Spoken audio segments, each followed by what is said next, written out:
नीट paper फुटी प्रकरणी तसंच इतर पेपर फुटी प्रकरणी भारताचे शिक्षण मंत्री धर्मेंद्र प्रधान यांना जबाबदार धरण्यात यावं, तसंच शिक्षण मंत्री यांचे राजीनाम्याकरिता जंतर मंतर नवी दिल्ली येथे विद्यार्थ्यांचे शांततामय आंदोलन चिरडण्याकरिता दिल्ली पोलिसांनी विद्यार्थ्यांवर केलेला अमानुष लाठीचार तसंच अश्रुधुरांच्या नळकांड्यांचा वापर करून निर्दयीपणे विद्यार्थिनी आणि विद्यार्थी तसंच त्यांच्या पालकांना केलेली मारहाण याकरिता जबाबदार असलेल्या दिल्ली पोलिसांची सखोल चौकशी करून त्यांच्यावर कायदेशीर कारवाई करावी, तसंच त्यांनी भारतीय संविधानाच्या कलम 19चे उल्लंघन केल्यामुळे त्यांच्यावर सक्त कारवाई करावी यासाठी दर्यापूर वकील संघाच्या वतीनं उपविभागीय अधिकारी यांना निवेदन देण्यात आलं। यावेळी सरकार विरोधात तीव्र नाराजी व्यक्त करण्यात आली।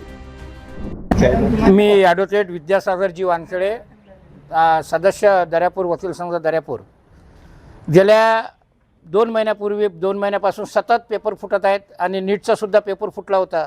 आणि या पेपर फुटीबद्दल आपल्या भारताचे शिक्षण मंत्री धर्मेंद्र प्रधान याच्या राजीनाम्यासाठी वांचून साहेब हे जंतर मंतरवर उपोषणाला बसले होते आणि 20 दिवस त्यांच्या उपोषणानंतर त्यांना तिथल्या प्रशासनाने पोलीस प्रशासनाने मोठ्या याने उचलून त्यांना नेले आणि त्यासोबत जेव्हा ते आंदोलन विद्यार्थी यांनी जेव्हा आंदोलन केलं तर गेल्या 20 तारखेला 20 जुलै रोजी तर दिल्ली पोलीस प्रशासनाने त्यांना बेदम मारहाण केली, लाठीचार्ज केला। एवढंच नव्हे तर त्यांचे जे भारतीय संविधानाने जे दिलेलं मूलभूत अधिकार आहे आर्टिकल 19चं त्याचंसुद्धा पोलिसांकडून उल्लंघन झालं। मुलींचे विनयभंगासारख्या केसेस तिथं घडलेले आहेत, मुलींचे कपडे फाटेस्तोर त्यांना मारलेला आहे आणि आम्ही त्यांचा जाहीर दर्यापूर वकील संघाच्या माध्यमातून निषेध करतो आणि त्या निषेधाच्या माध्यमातून आम्ही इथं राष्ट्रपती व प्रधानमंत्र्यांना निवेदन देण्यासाठी जे एसडीओ दर्यापूरच्या मार्फत आम्ही त्यांना निवेदन देत आहोत की त्यांच्यावर लवकरात लवकर कारवाई करण्यात यावी आणि पोलीस प्रशासनाने ज्यांनी